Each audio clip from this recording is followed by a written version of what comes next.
This is a Pyramid One International Network presentation.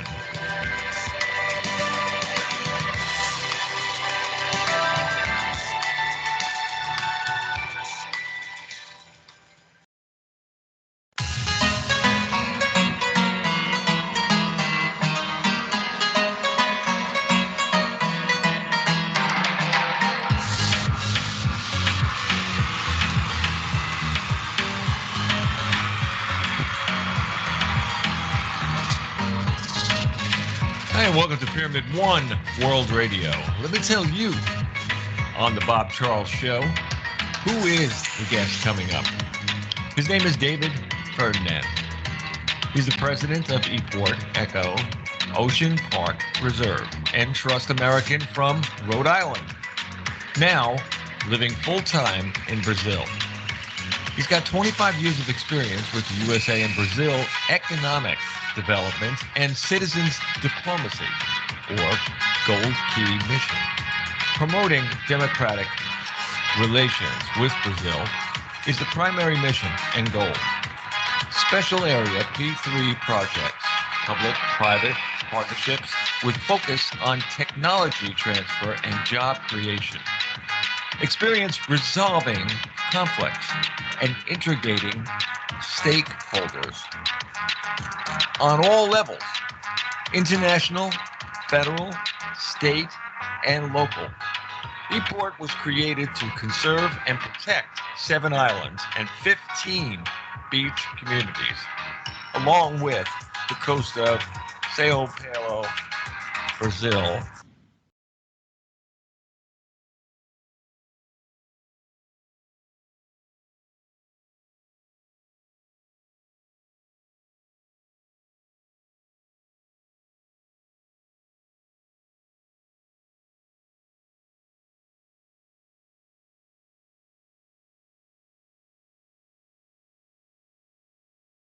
Well, okay, there's one for the moon for you.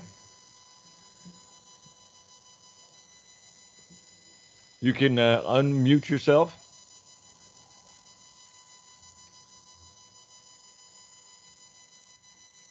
I think you got to push the yeah. No, push the button that says mute. Yeah, I am. There you go. I'm on. Yep, you're on. Yeah, Okay. this is maybe it's the moon or something. Every single time there's a full moon, something weird happens. That was yeah.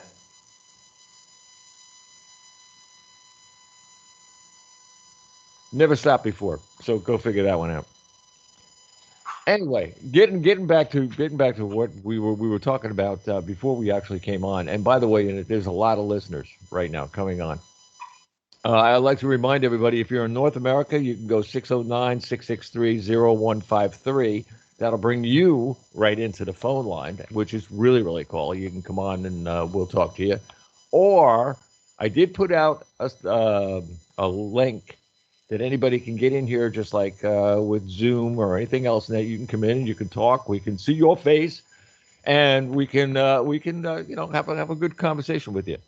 Now, some of the things that I wanted to go over with you, all right, you have to tell me what are all the things that you do, because I was reading your bio, and this is amazing.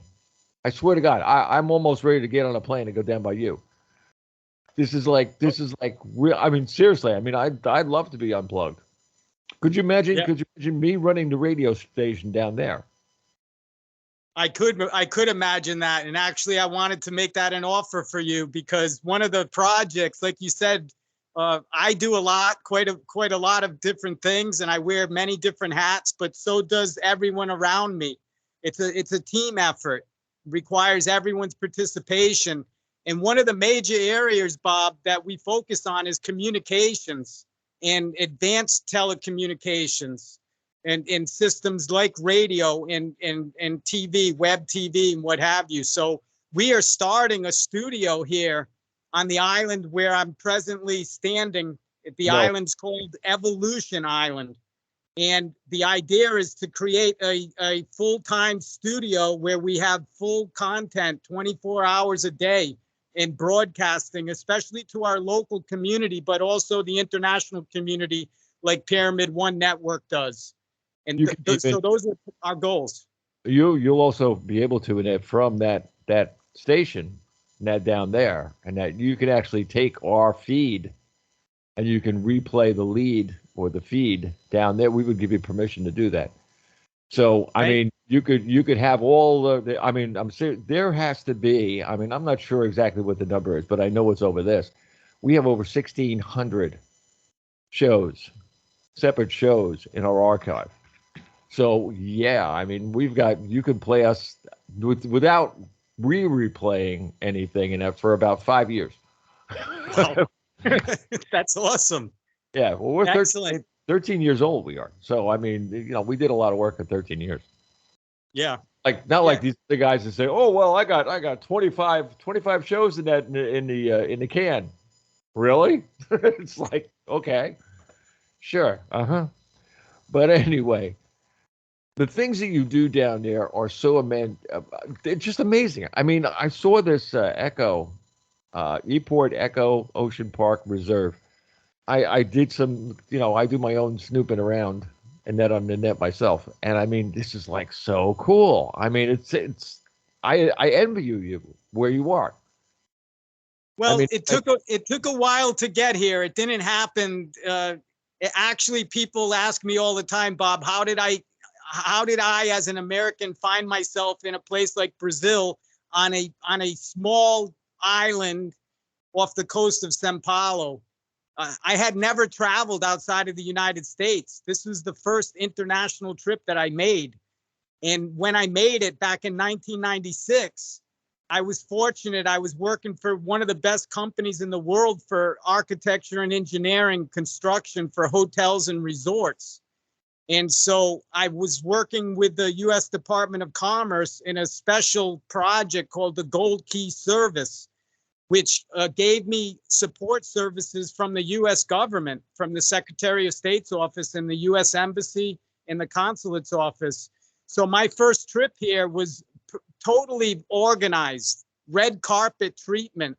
And I was introduced with all of the major developers and companies in Brazil and Argentina and also in Uruguay. The mission wasn't just focused on Brazil at the time.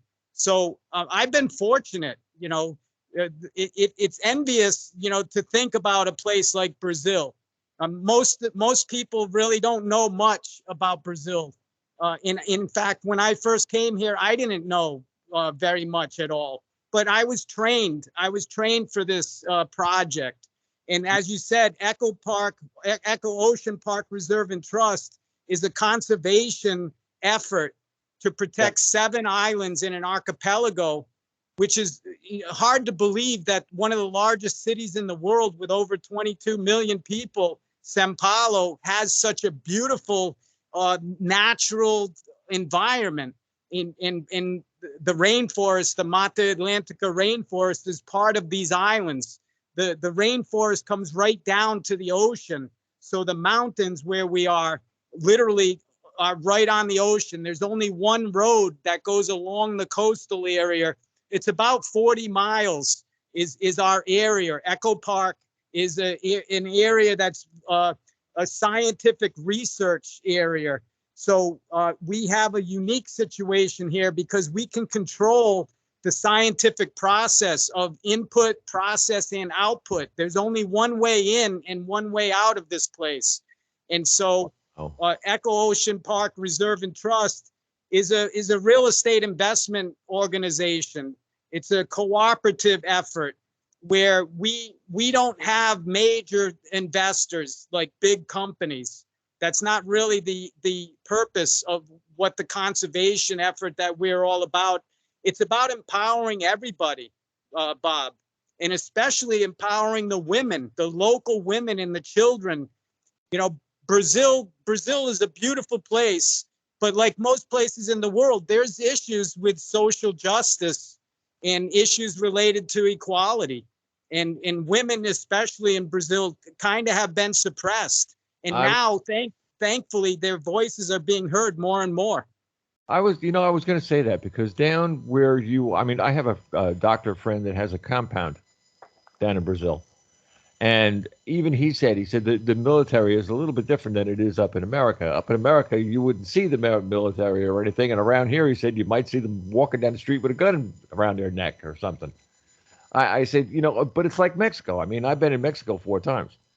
Every single time that I went there, the guy that was, when I got off the plane, the guy has a motorcycle, a machine gun on him. I mean, it's like, hey, like, what am I going to do? Have a drink of water or something? No way. But, but you know how the water is. But Yes. the thing was, No way. yeah, no way.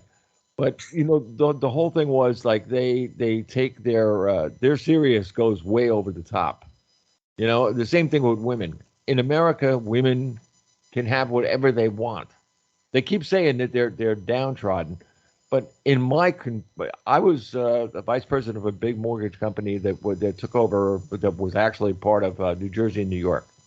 So I was in and out of New York, the city banks, the things, the capitals, and all these things all the time. And I mean, I had people that were my partner on projects and things that were women that were brilliant. They were unbelievable, And Yeah. to top it all off, they were still women. I mean, everybody keeps saying like, well, they're going to lose their womanness and this and that. What are they, crazy? There's something wrong. These people that say that, I'm sorry, man. They're on what's that drug? Alpha something or other. But I mean, I had a show about that from down in Brazil too. But Ayahuasca. That's it.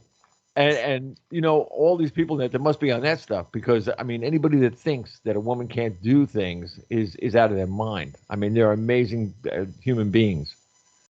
Yeah. And Well, I think we're equal. We're equal too, guys, women. I mean, we're equal, and we should be treated equally. Right. One of the things I listened to some of your other shows, especially with Jamie Clark and Maggie. With the psychic evolution. Yep. And all of it really boils down to the fact that we are one. Right. So the woman, you are a woman, Bob. You are a woman and you are a man. That's right. Right now you're taking on your masculinity form, but you have that compassion, that sensitivity, and all of the traits that any woman would bring. But it works both ways. If we are one, which is what everyone is saying right now, the fact is that we're not just equal, we're together, we're connected, we're equally connected, and we have both poles. We have our masculine, our positive, and our feminine, or the negative. So the positive and negative is complete. And that's what we try to focus on with the conservation effort that we're doing here. It's not just about the environment. It's about the economy. It's about jobs. It's about education. It's about health. It's about opportunity for people to live up to their potential. Everyone should have that human right to be able to express themselves, first of all. And that's why we thank you so much for the work that you're doing with your radio broadcasting and your communication broadcasting, because that gives me an opportunity to reach out to the whole world right now. Like you said, there's quite a few listeners, and I want to thank all of the listeners for listening into the show, and the ones that are not listening live, that are gonna look at this show later on YouTube or some other channels that you broadcast on, recorded. All of those people, the information that we're sharing today is not going to go away. It's not a trend or a fad.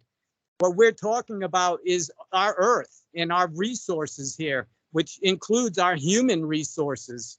It's our natural resources and our human resources, and we need to integrate both of those pieces. And it's something that is not so easily accomplished, and it takes a lot of time and effort.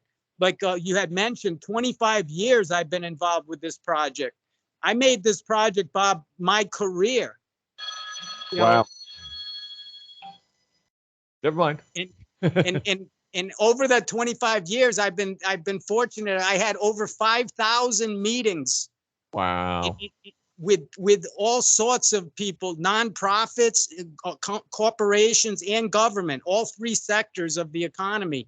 5,000 meetings in trying to reach an understanding in a critical thinking process of what is the best practice for this place, which is an area called Costa Sul, San Sebastian. San Sebastian is a smaller city within the state of São Paulo, which is the largest state in Brazil. It's the largest populated area. You're talking about Costa Sao Sebastião. Yes, Costa Sul, San the- Sebastián. Yes. I can't. My Spanish is. I haven't done it in a long time. I mean, I can get through on Mexico, but.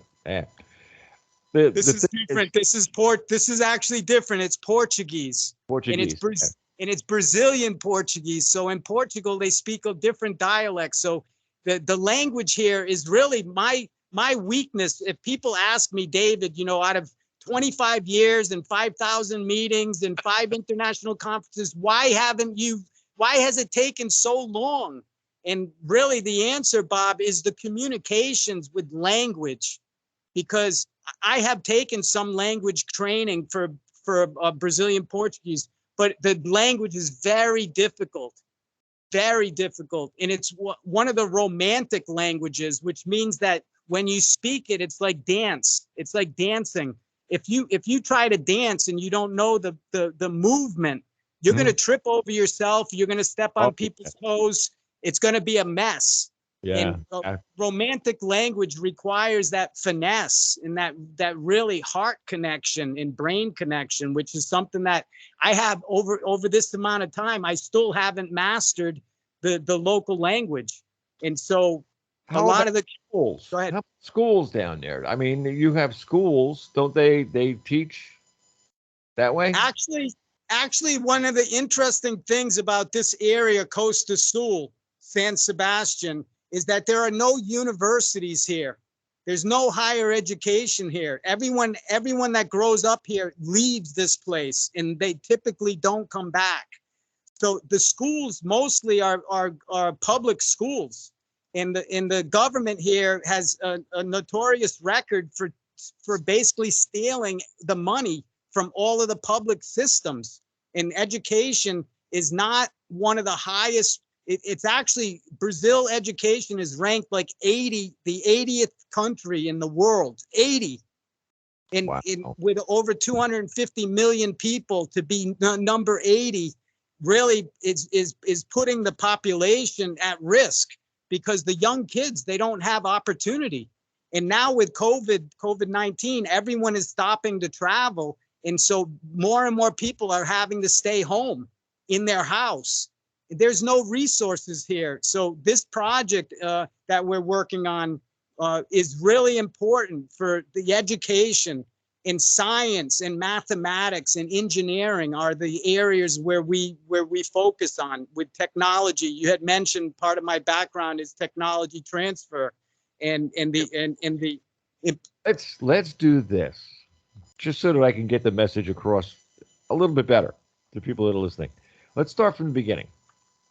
You, David, moved to Brazil. Now, you were the president or are the president of Eport Eco Ocean Park Reserve and Trust, correct? Yes. On the other hand, you came from Rhode Island, America. Now, Rhode Island, America. Okay. Now you're so close to New York, you could sneeze on it. That's how it is. That's so correct. All right. So somebody with a New York mentality goes to Brazil, and you were under the wing of this company, correct?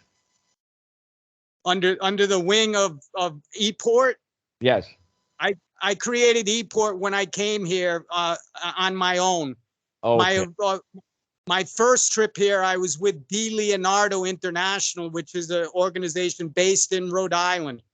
And I traveled through the Rhode Island Economic Development Corporation to expand opportunities to export jobs in technology from Rhode Island specifically. but I also resided in Florida, where you are. I spent about 10 years of the last 25 years in Florida. So although I was born in Rhode Island, and most of my beginning stages came from Rhode Island, I ended up navigating to Florida in Miami and Coral Gables, Fort Lauderdale area. Yeah. And so it's been an interesting journey. Let's put it to you that way. I had no expectation when I first came here, and today, 25 years later, there's a lot of work to be done and a lot of opportunity here. So go ahead. I'm from New Jersey, but I worked in New York, so I mean it's like going to bed there. I mean when you work there for like 25, 30 years, it's like second nature. And driving back and forth with George Washington Bridge, nothing. Hey, listen, it's 3 hours traffic. Hey, no big deal. The other one, my director, now she's from the Bronx, of all places. So I mean, we're hard-nosed kind of people. I mean, it's like all this stuff that's going on around us, especially the thing that gets me and what you're doing with the Echo Ocean Park Reserve and things that have to do with the eco balance of our world. I mean, you're next to the forest, the tropics, the thing that keeps oxygen in the air, all that kind of stuff. And all you see on our news up here is who's burning what down. That's correct. And the worst part of it is my director, who comes from the Bronx, she'd love to go back there and smack somebody. I'm serious, no kidding. And half of the people that are listening to the show right now would probably like to do the same thing. This is, I would say, one of the most important places on the planet to be preserved. And seems everybody but you are looking the other way. I don't know why, but they are. And there's a few other, eco based companies that are also looking to preserve what's down there, and still they're not listening to. And I know what you mean about the government, because the government don't give a whatever. It's like they're okay, yeah, it's a woods. I mean, it's like, come on, you know what I mean? You take your shoes off and you wear shorts and then take a walk in that place and see if you come out the other side. Yeah, that's true. You got to have the experience, is what you're saying. You don't know. In mentioning New York, the largest Brazilian population in the United States is in New York, in Manhattan. Oh boy. And the second is in Boston, and then the third is in Miami. So it's all East Coast.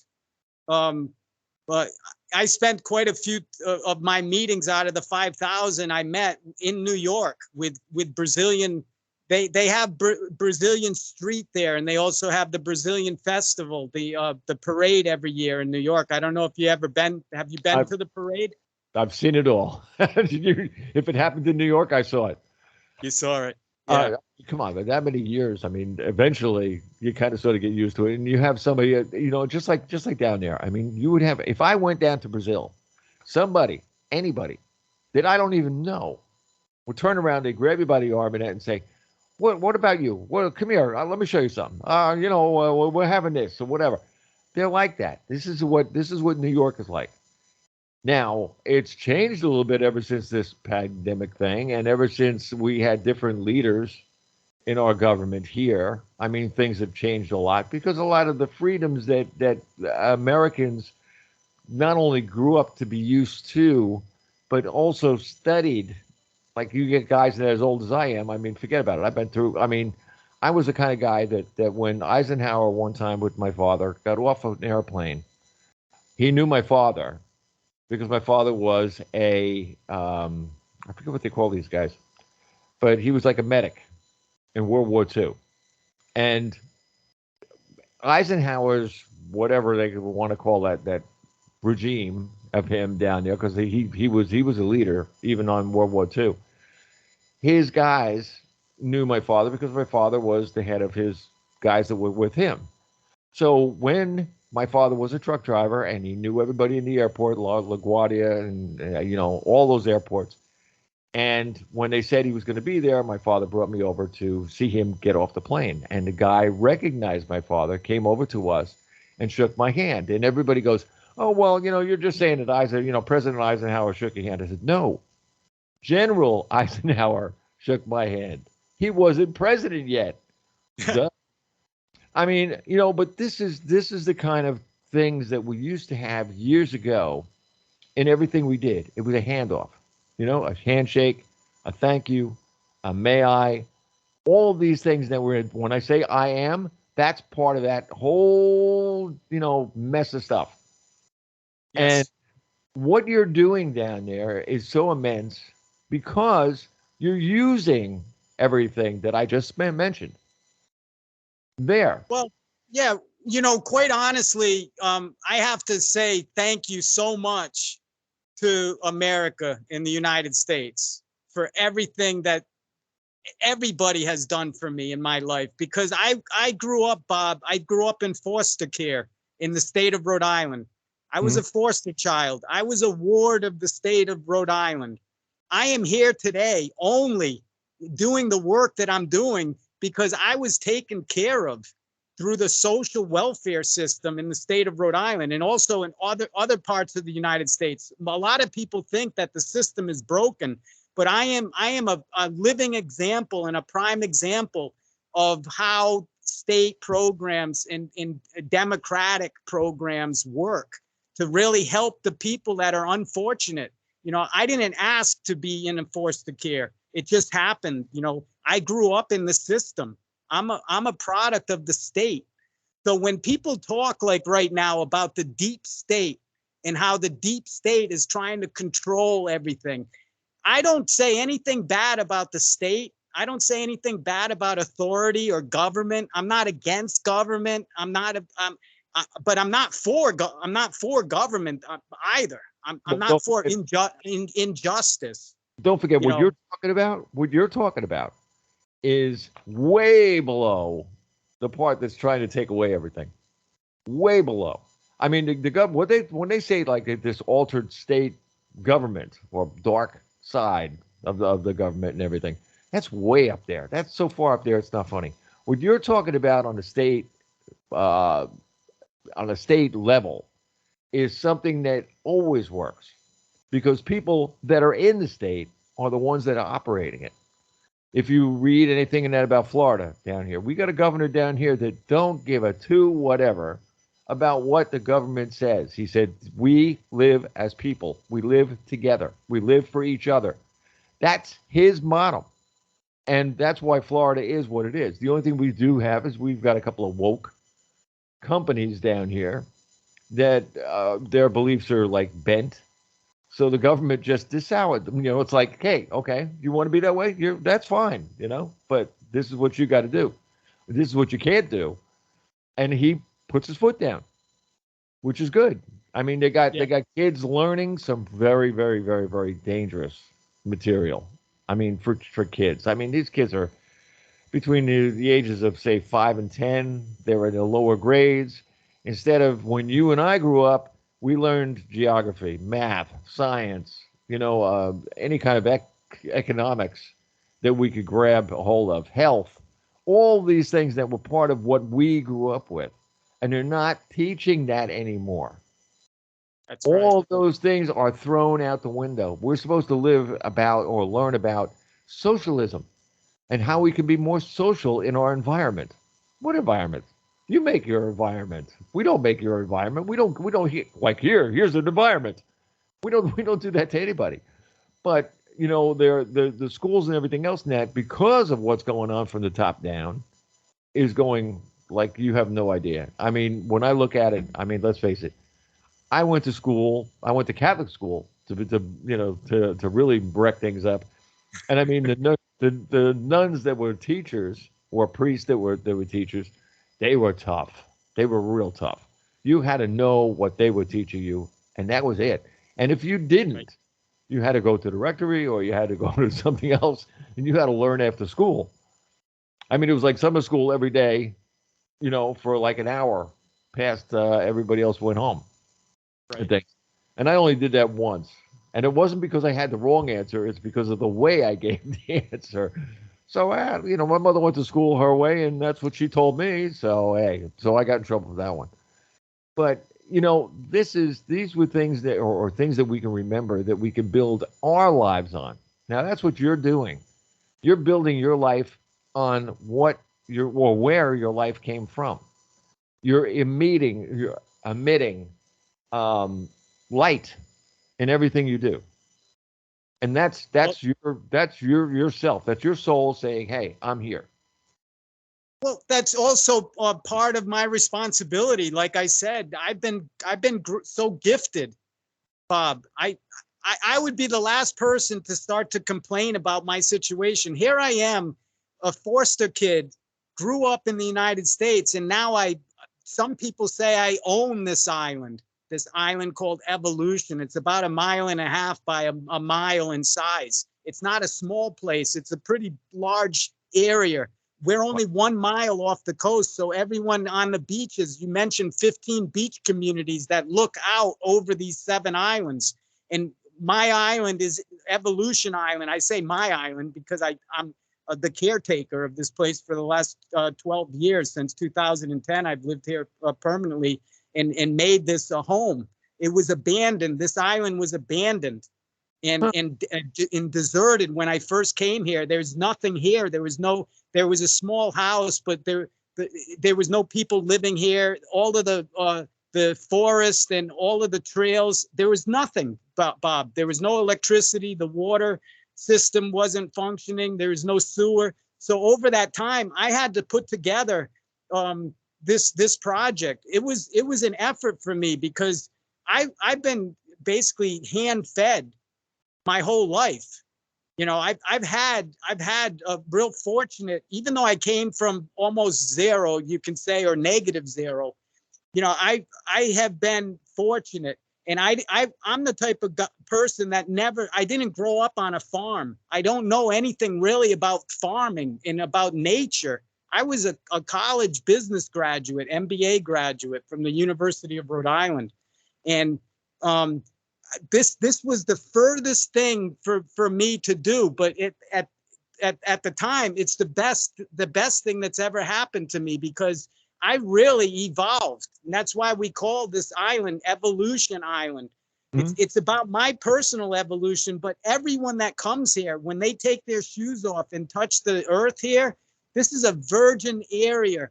And you can look from the island back to where the mainland is to the society. So you're not separated from the world. It's not like we're out in the middle of the ocean and you can't see anything. From the island here, you can see and you can experience everything that life has to offer. But at the same time, just the natural, pristine environment here in the virgin environment is so wonderful for spiritual growth. And I know that you talk about I am and consciousness. That's what we really focus on here on the island, on Evolution Island. We bring people here. We do things like ayahuasca, and we have shamans, and we do indigenous ceremonies for sacred respect, and also our connection with nature. So the evolution that we're trying to promote and trying to help foster is our consciousness. And the problem with like education, like you were saying, is the fact is that the education system has been programming people, but now we live in a different world, like the iPhone that I'm on right now, communicating with you, and Google, and all of the methods that we have to get self-education. In the future, it's all going to be about self-education. We don't think that there's going to be schools anymore. People are going to be educated at home in mobile.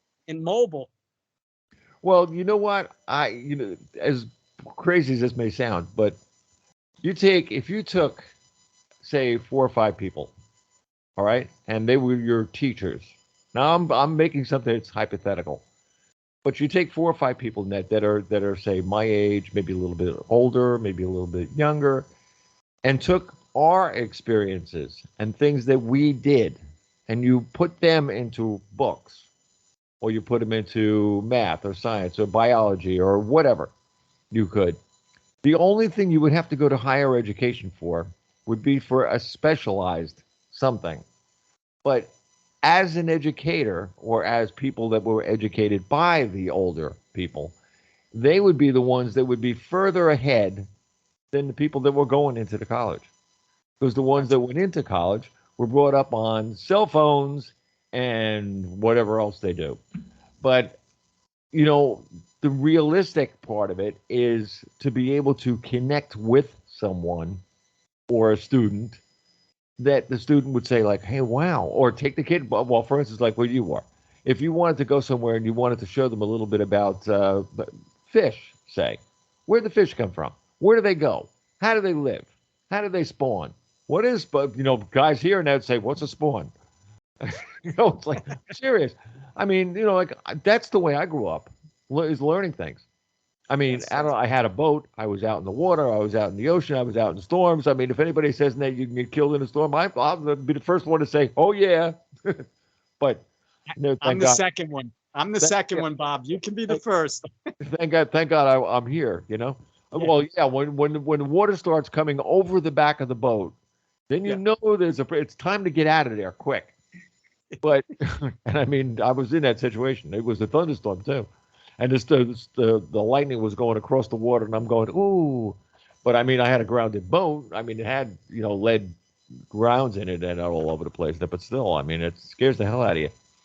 But the Yeah. good part about it is, what I'm talking about is the things that the world has to offer, the natural things that the world has to offer. I mean, Jamie's talked about it a couple times. Then I talk about it all the time in all my shows and things.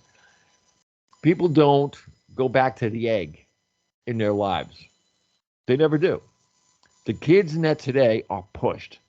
Get away from me. Get out the door. Go do something. Go play with your friends. They're not playing anymore. When I was a kid, and I was on Jamie's show and I said it, and a few other shows that they were on. In fact, one of them, and people were calling up on the radio just to laugh. I'm serious. I mean, whatever happened to when you would wait until like maybe 5 o'clock, 6 o'clock, and then when it starts to get a little cooler in the day, during the summertime, and you'd break somebody's broom, you get a handle, put some tape around it and everything else, and go out and play stickball. What happened to that? Well, what happened to the really, really wrecked volleyball or something like that? You start playing kickball or something in the street and doing this kind of stuff. We did this. In fact, in the fall, when it started getting dark early, we used to play hide and seek. 2 whole blocks in New Jersey. We're talking 2 blocks. And none of the people that were there cared if you hid behind their bushes or something like that, as long as you don't take the bush with you. And we did it. We did that kind of stuff. Today, kids don't have, it's all in their imagination. And your imagination is spurned by the person teaching you. It makes you want to know more. That's how you got where you are, because you wanted to know more. And you kept going. And that's where the world could go if people just open their eyes and open their ears and open their souls to what's going on around you. Yes. And that's why we're here doing the work that we're doing today, speaking with the live audience. That's what we're trying to do, is inspire people so that they can live to their potential and have fun. Like you said, where did the play go? That's right. Where did the creativity go? We kind of compartmentalized everything and tried to push people into corners rather than letting them flower, especially the children. And what we try to do on the island here is we try to focus on play. And when people come here, it's a playground, and we do things like hide and seek, and we do red light, green light. Yeah. And we try to play basic games. These games are what really teaches us how to be calm and still. And really, that's where the creativity comes from, is when you meditate and when you become the I am, like you said, I am. That's all it takes. When you're playful and you're humorous and you laugh and you sing and you dance and life is nice. Life is wonderful. One of the things I ask, Bob, people quite often is a simple question. Is life a friend or is life a curse? And a lot of the people now are saying life is a curse. Life is something to be afraid of. Life is not friendly. Like you're saying, oh, two city blocks and everyone coming together and you being in other people's property and no one really being concerned about that. That's Nope. not really the world that we live in today. It's fearful to go out of your house, in most cases. And so it's about play. And I'm so happy that we're having an opportunity to play it together a little bit today, Bob. But it's funny though. You talk about the play thing that people don't realize too. Like you said, playing is also learning. There are so many things. I mean, to be able to get along with another person, to be part of a group, a one group that does something. And later on in life, that's the person who may be the spokesperson in front of a bunch of people buying stocks in a company or something, or selling something, or maybe even a priest in a congregation. I mean, these are all things that you learned when you were a kid, but you didn't realize what you were learning, but you did. So later on, when you had to use this and adapt to whatever you were doing, you said, "Oh, I've done this before," and they do it, and they do it. God, or should I say, Jesus Christ said, "I am."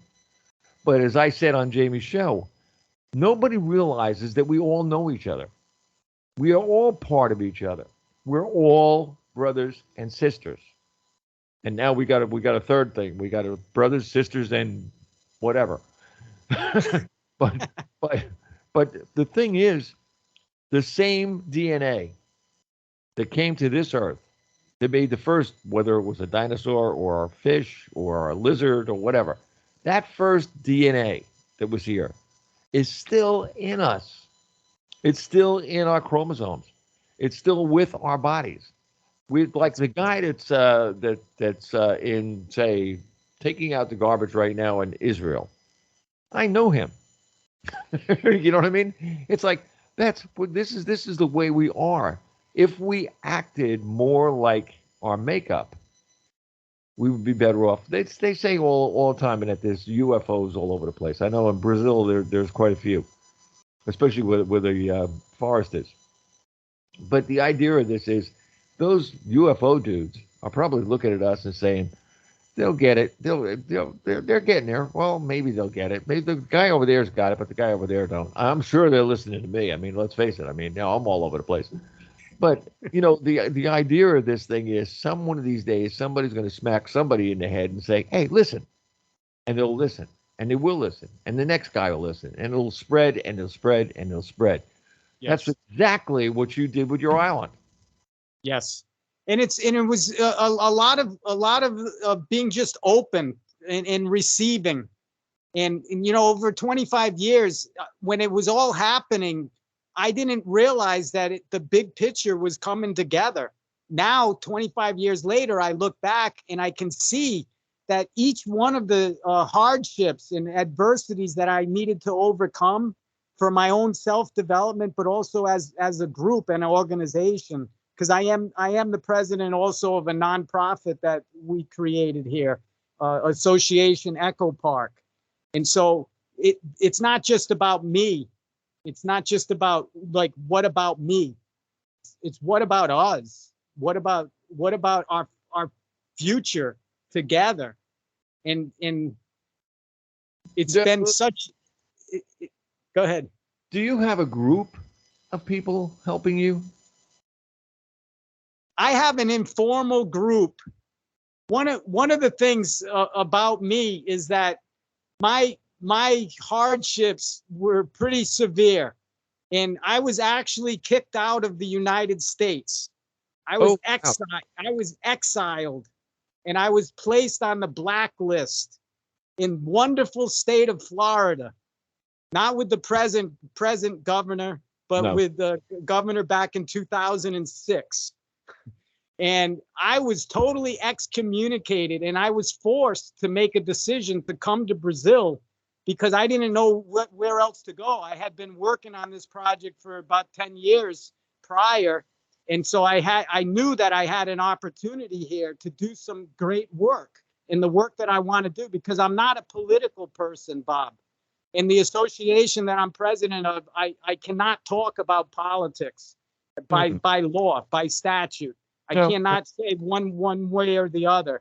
But through the hardships, I had some anger over the time when these things were happening to me, and I was basically forced to leave. I was told by the sheriff's department in Florida that either I left or I was dead. and they were calling up my business affiliates and my partners and telling them if they continued to deal with me, that they were no longer going to have any protection. And they were putting a lot of pressure on me to disconnect me. Basically, that's what they did. They disconnected me. So when I came here to Brazil, it's been really difficult to get a momentum, a movement together because of the language. My number one problem is I can't communicate with my heart in Portuguese. And so I rely on English, and the local people in Brazil right now, they don't have a good feeling about what it is to be an American. That's the sad part about it. Here I am trying to do kind of missionary work, kind of like religious work in some ways. Yeah. And I'm having to overcome a lot of I don't want to say bullshit, but a lot of stuff that shouldn't, I would hope that people, like you said, people would look up to me a little bit as like a role model, because I have not children, they're adults now, 30 and 29 years old. Okay. And I'm still responsible for my kids, period. And if I'm in a world where there's no justice, for example, in Brazil, the Supreme Court is totally broken, totally.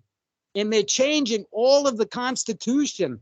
And this is an election year in Brazil for presidential election. Oh, boy. And the Communist Party right now is winning.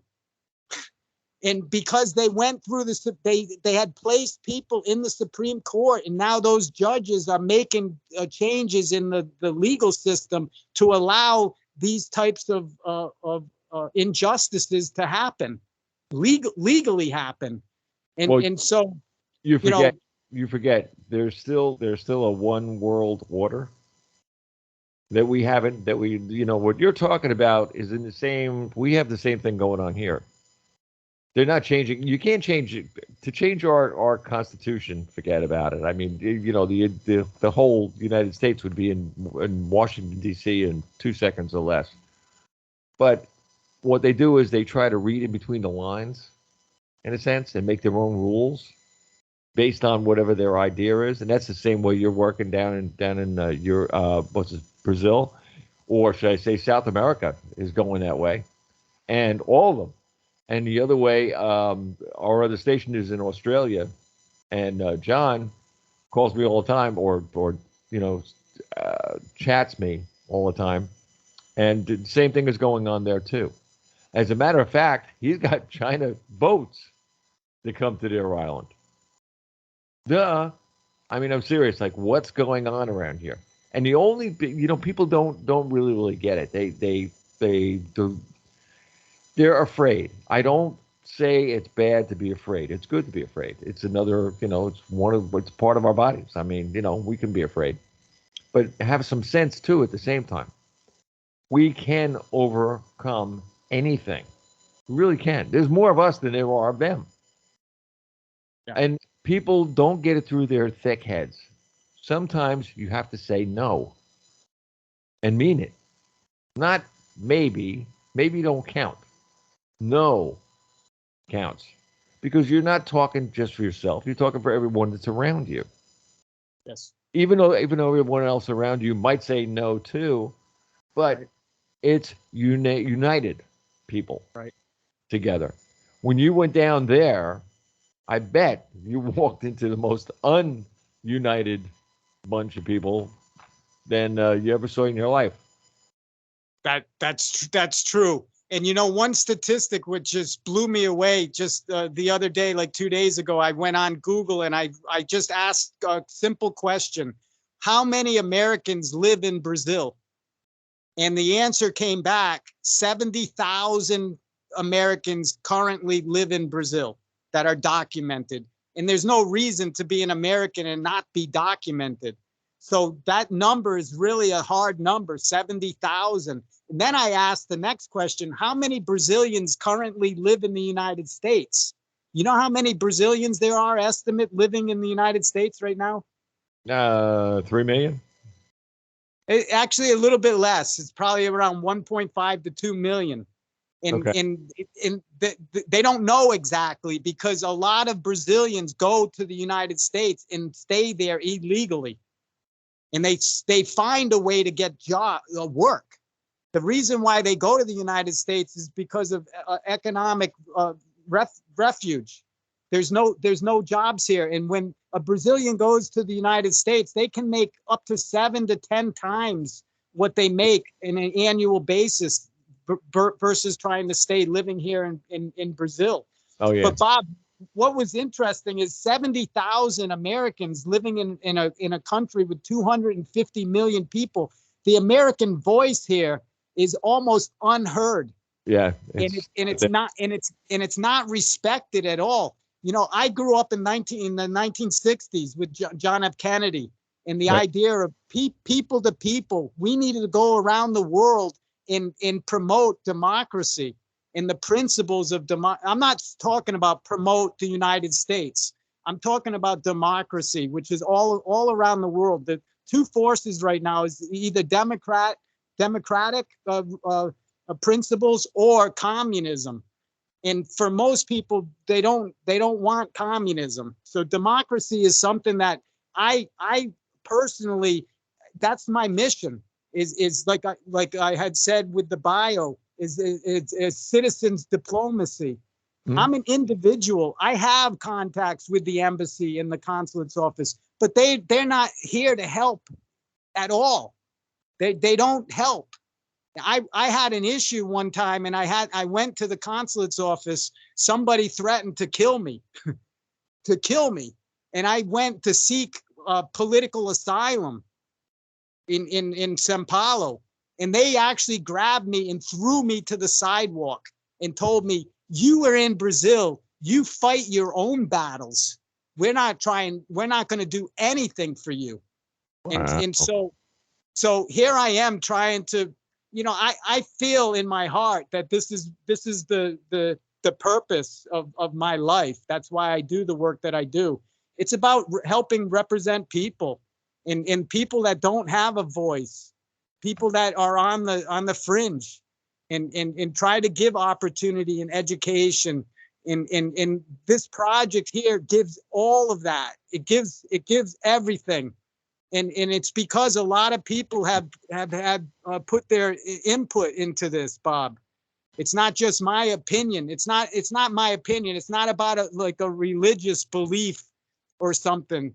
It's about facts. It's about economics and statistics and mathematics and proof.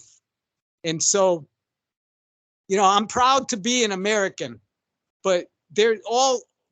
In Brazil, it's a melting pot, just like in the United States. The Japanese population, for example, is one of I think it's the second largest populated area in the world outside of Japan, the Japanese, and also people from Israel and people also from Australia and the UK.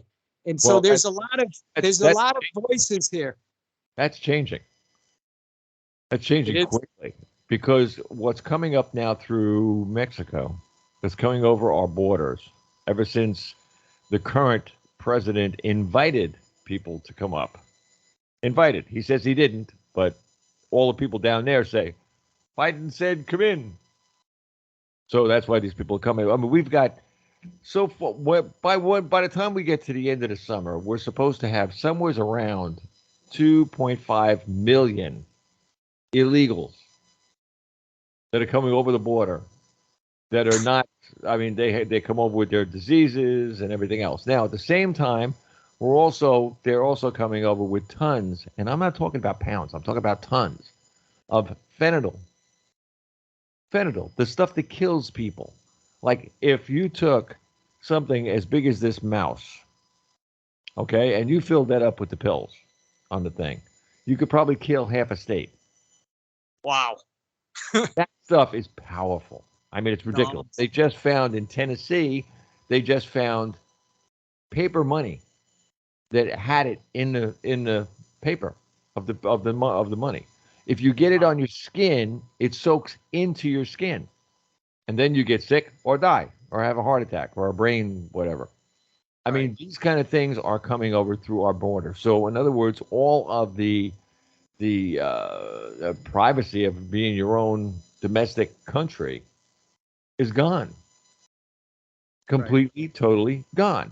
Trump was building a wall, and he had all kinds of different laws and everything else. Like if you come up, you go home. It's like the easy as that. Unless you got a dang good reason to come up here, you're going home.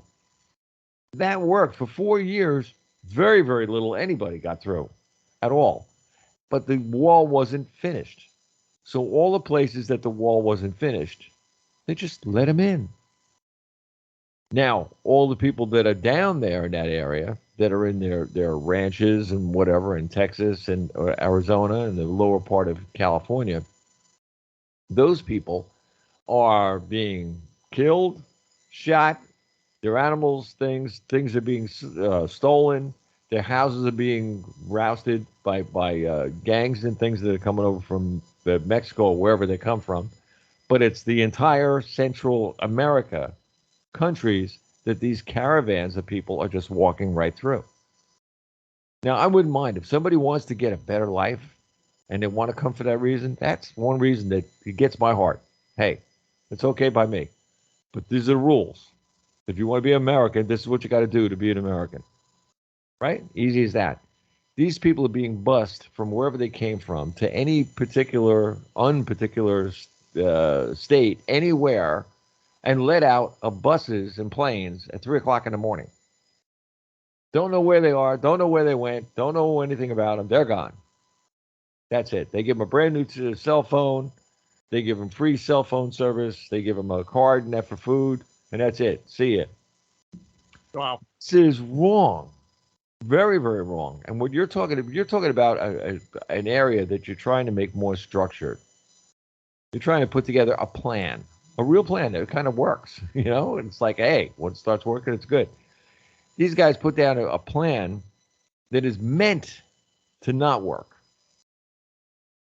That's correct. So that's what's hurting so many people up here. And for instance, there's different warehouses in that where food is stored. All of a sudden blowing up or going on fire for some reason. Nobody knows why. Never happened before, but all of a sudden it is.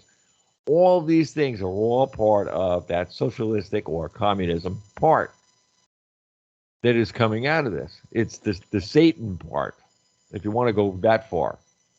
Right. I hate saying that word, but if you want to go the Satan part of it, Or evil. that's what it is. Just evil, doing evil. It's very dark. And at the same time, I have people like you and me and some other people that I know that I work with. We'd be the last ones in the world who would ever even go near it. That's so, true. on the other hand, by what you're doing down there is helping immensely, but on your level, and it will spread. Just like anything else, good is ridiculous. It's like an H bomb. If enough good is in one area, it spreads all over the place because people go, hey, you know what? That person over there, they're having fun, they're smiling, blah blah blah. People want to get into that kind of thing. They don't want to get a bunch of people shooting at each other or smacking each other or beating each other up and everything. They don't want that part. They don't want people that are breaking, like in California. If you steal $500 worth of stuff, they let you go. Here, Wow. take your stuff and go. Yeah, well, they finally, the guy that was the district attorney that was just fired finally after I don't know how many businesses had to go out of business because they were put out of business. It's crazy. Crazy. It's crazy. It's a weird world. But Yes. again, what we have to do is we got to keep talking just like we're talking right now and tell people like, hey man, there's another side to this record. Like you got to listen to this side. I'm not trying to be religious or anything else, although I was almost a priest by about this much. But, on the other hand, and that people are all good. They just don't know it yet. Like your situation, you knew that you were in a situation that was not exactly the sunniest thing in the world, but you inside made yourself do better. So now you're doing what you're doing right now. You're enjoying yourself. You're having a great time. It's a good play. Well, it's a good place for you to be. And all these things are working out for you. Well, thank you, and I'm so happy and grateful that it is working out. It's all about attitude. The things that you just mentioned about what's going on there, and I haven't been back for I think about 5 years or 6 years now. I haven't visited. I don't even leave the island. I've been here for 3 months, and I don't even go to the mainland at all, Bob. So I'm in a really unique situation and very privileged. I hope And you get and, and you get delivery. my wife actually does most of she gets on the boat and she goes and she does the shopping at the supermarket and does the banking and whatever. And if we have to have a meeting with anybody, she's involved with the association. My closest ally, my wife, Maria. Tell me about Maria. When did you meet her there or here? Actually met her in Fort Lauderdale in Florida. Hey, no She's way. She's a Brazilian that had traveled all over the world in her prior years, and she ended up settling in Florida. But I had mentioned I had some issues in Florida with the blacklist, and once I was put on the blacklist, they exported her. She left the country, tried to come back home, and they didn't let her go through the airport at MIA. And so part of my problems with government and politics ended up influencing her having to move back to Brazil. She had no real interest. She was happy in the United States, and she was in a wealthy class. She was paying taxes, and she was going through all of the legal requirements to be in the United States. But she had to leave the United States. She wasn't allowed in. And when that happened, I made the decision and I followed the direction of the sheriff's department to get my ass out of Florida. And I said, I'm going to Brazil. We weren't married at the time. We got married in Brazil. So, she's a really interesting person. Is really my soulmate and my spiritual guide. What I was going to say is you're happy. She's probably happy, and hey, that works. No problem. Yeah. Well, I know that we don't have too much more time. How much more time do we have today? Keep talking. Okay. I want to say, getting back to 70,000 Americans here in Brazil, there's a lot of opportunity here, Bob. And people are suffering in the United States with rising prices, inflation, and what have you. Brazil is an option. People can come here. Americans can come here. I'm personally inviting people to come here. I would love to see more Americans here in bringing democratic principles and freedom of speech and just a genuine consciousness and goodwill. That's what we're looking for is spreading goodwill around the world. And so if listeners or anybody that listens to this as a recording, they have any desire to learn more about Brazil and about the possibility of relocating, maybe not full time. I mean, people can come here for up to 6 months out of the year, and with no legal requirement. So you can make this a retirement place. I think it would be a great place for people as an option to be able to come and spend some time in Brazil. What I was going to say was that don't anybody start some kind of a community building houses, building buildings, any of that stuff going on down there? There's construction and there's development here. Brazil is a third world country. Most people don't realize, and I never really, I didn't want to believe it, because there is economic development here. The first time in many years that the federal government actually had a surplus, and they actually earned more money than they had it in debt. And like 80 billion reais was put to the coffers as surplus.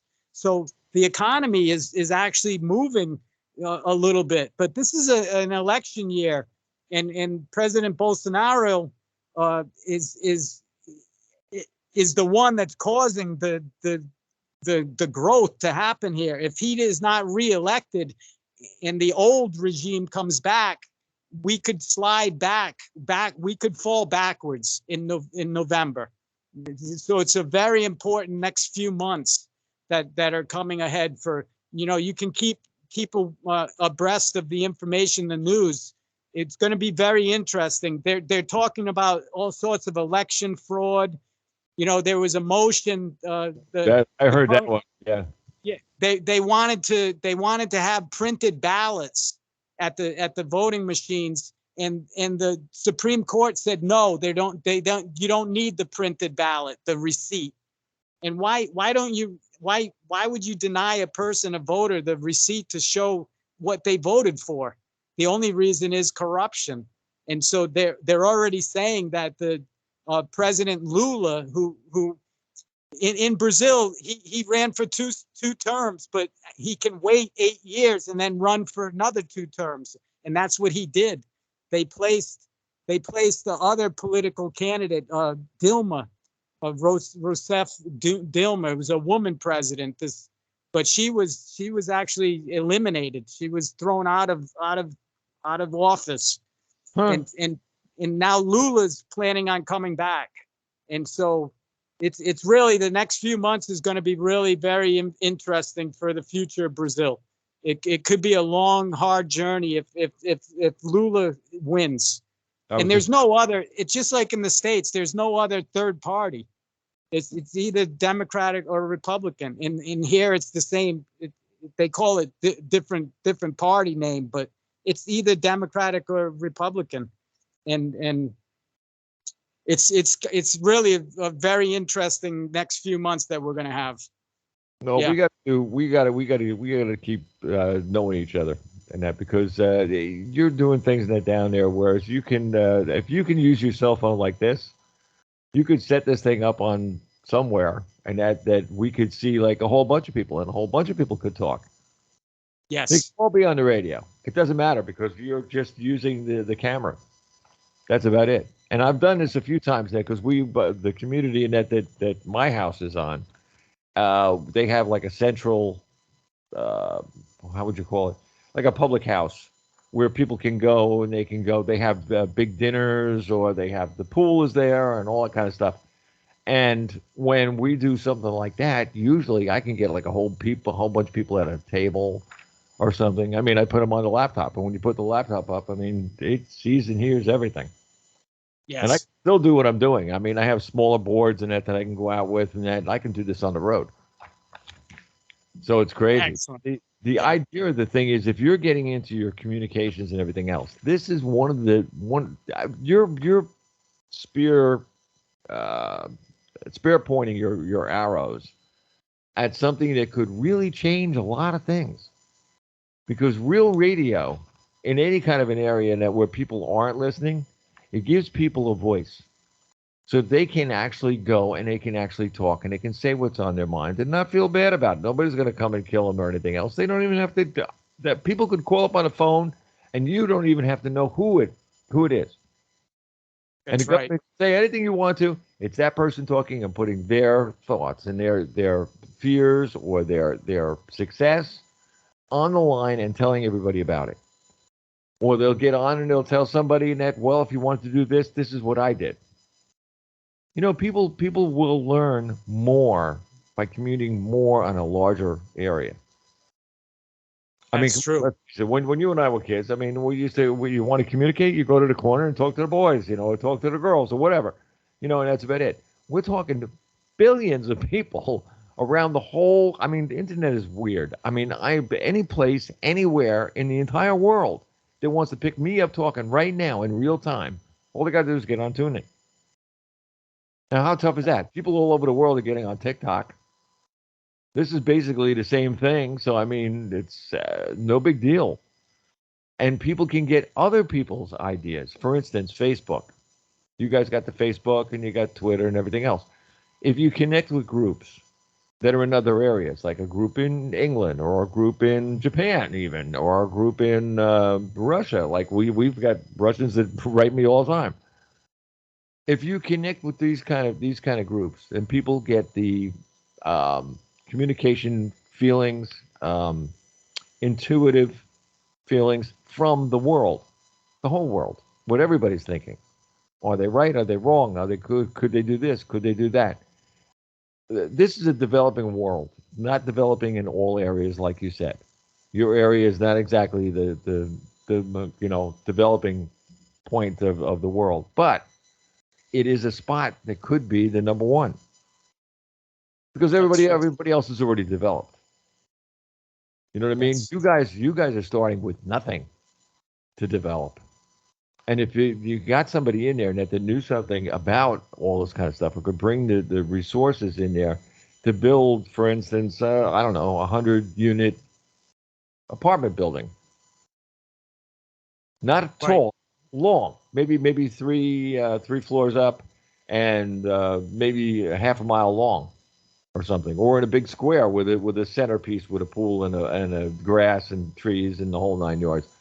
These kind of things that are really, I mean, this would entice more people to go down there. Yeah, with more infrastructure and more services, I think we need that. But the real problem, Bob, is that any project, when you talk about scalable project in any type of investment, for example, ePort, our project here has a real estate investment trust fund that is designed to do beautification projects along the 15 beaches and to build civic buildings, meeting spaces, public areas, public spaces. But the problem is once the politicians get a hold of a project like that, they don't service, for example, me. I was told if I don't pay them, I get no service. And that I haven't paid anybody in 25 years. So that's why I don't have the direct relationship with the government, because I had went through 5 different mayors of the local city, and each one of them asked me to pay them so that I could do the project. And if I didn't pay, I wasn't going to get any services. So there's all sorts of possibilities. But the first stage in making any improvement here is communications. And you are right. The more people that we can connect through voice, through the radio, and that's why I said we have a community radio station here along the coast. But the problem is the mountains are so steep that in the beach communities are so isolated that the radio station is in one of the 15 beach communities and only broadcasts to that one beach community. It doesn't broadcast to the whole area. And the reason why you know how many watts they are?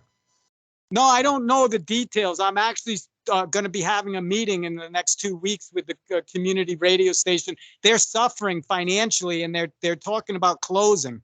And I'm like, you cannot close the community radio station. The number one asset in this community right now is the community radio station. People don't realize that because they're relying on other ways of communicating. But like the ham radio, ham radios. We have a group here, local radio group, that came to the island and set up a radio station and was broadcasting from the island here all over the world using ham radio and very, very primitive radio system. That's what we need. We need to stay with the primitive.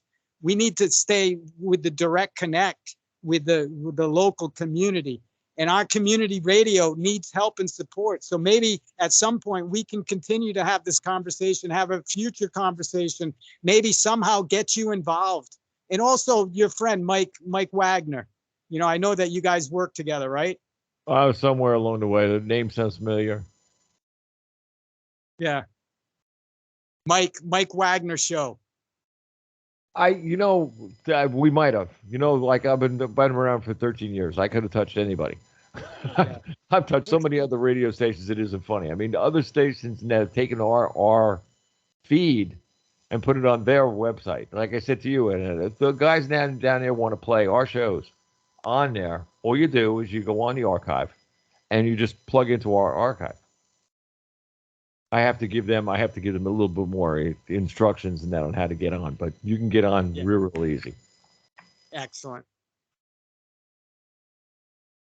So in this way, there are more people that'll hear what's going on. And they'll go, oh, gee, that was pretty cool. Now, what else? And in between, have the live shows. Have people talking to other people. And the best thing, like I've got the call-ins. Now, tonight we didn't get any call-ins, but I'm talking to you, so it was out of the North American thing. But, anybody calls in to shows, that is the best in the whole world. And that there is something coming out probably in the fall. And that I'm going to start a show because of all these things that are going around the world that are all changing and everything else. I want more input on it. I'm going to invite as many, like I can get 100 people into this Skype.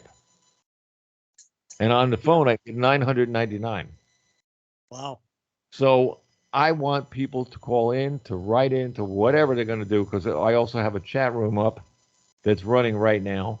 So if anybody had any kind of questions, they could put it on the chat room. If you go on, if you're on the internet and you go on Pyramid One Radio, and there's one of them that comes under Google that says Pyramid One Radio, and then it says /Wix, WIX. Yes. If you click on that one, that's our landing page. A copy of this video that we're doing right now in this show, in about a week or so, will be in that website, on that landing page. In the middle of the landing page, you'll be able to watch this video on there. These are the kind of things that we do. And the more people key into that website or that landing page, anywhere in the world, they can see this anytime they want to. Or they can put the same thing into YouTube, put in Pyramid One Radio, and you'll get the whole thing when you see the pyramids that are behind me. And that when you see those, just click on that, and that'll get you right into our channel on YouTube. And then if you click videos, there's got to be a couple hundred videos in there. Nice library. Yeah, but all these things that are for people, for the community, for the world. They're not just for me or you or anybody else. You know what I mean? They're owned by everybody. I tell everybody all the time, now that we got smartphones, anybody can get into what I just said, plug it into their radio in their car, and you can, on the way to work, coming home from work, you can listen to a show. A show that means a whole lot more than the BS that I hear every day on the radio when I come home. Yeah. And we got all kinds of things that we've had music on there and everything. So you never know what you're going to find. It's always a surprise. And thank you so much for allowing me to spend this time with you today, Bob. It's been great. And our first opportunity. I'm sure there's many more ahead. Oh yeah. We got there's many things that we can do, and if there's something that I don't know, something that I can do down there, let's do it. I mean, Let's like I go said, for it. the $1 million question is how many people listen, and the idea is to get. I mean, I don't care if you put some kind of a little, if there's one of these, what do you call those things, like a postal board in the community, something. Bulletin board. And you say, get on this channel or get on this whatever, at this particular time, and that you can be on the radio. You know how many people are going to come on just to see what it is? Yeah. People are curious. That's my audience. The curious are the audience. Because once you get curious, they're opening their hearts to possibility. If you open your heart to possibility, it just pours right in. Hallelujah. That's so true. That's how our world should be at all times, not just once in a while. No, absolutely. So heck, come on, we could change this world. Why not? Let's do it. Let's do it, Bob. All righty. Now, we're going to get out of here and have a little bit of music in it. But meanwhile, back at the ranch, as I said, we got to talk. Yes.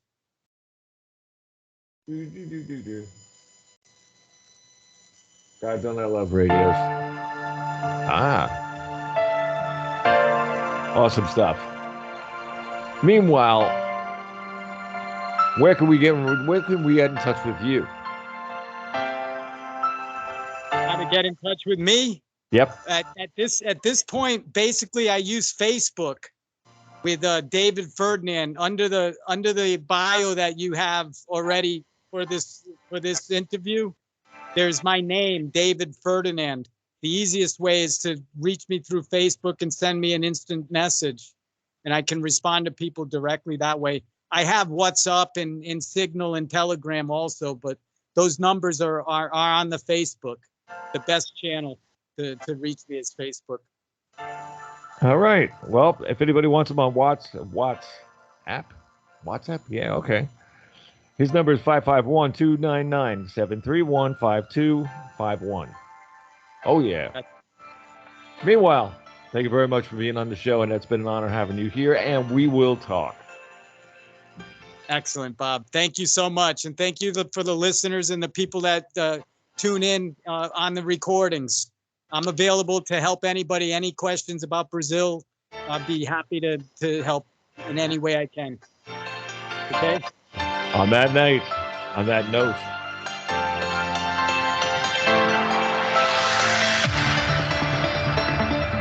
like to tell everybody, I just talked to, now as a friend, David Ferdinand, president of Eport Echo Ocean Park Reserve and Trust. You got to hear more about this. We got to have this guy back. We got to talk about him again and again and again. We got to get it through your thick head. There is a world out there. Come on. God bless y'all. Bob Charles.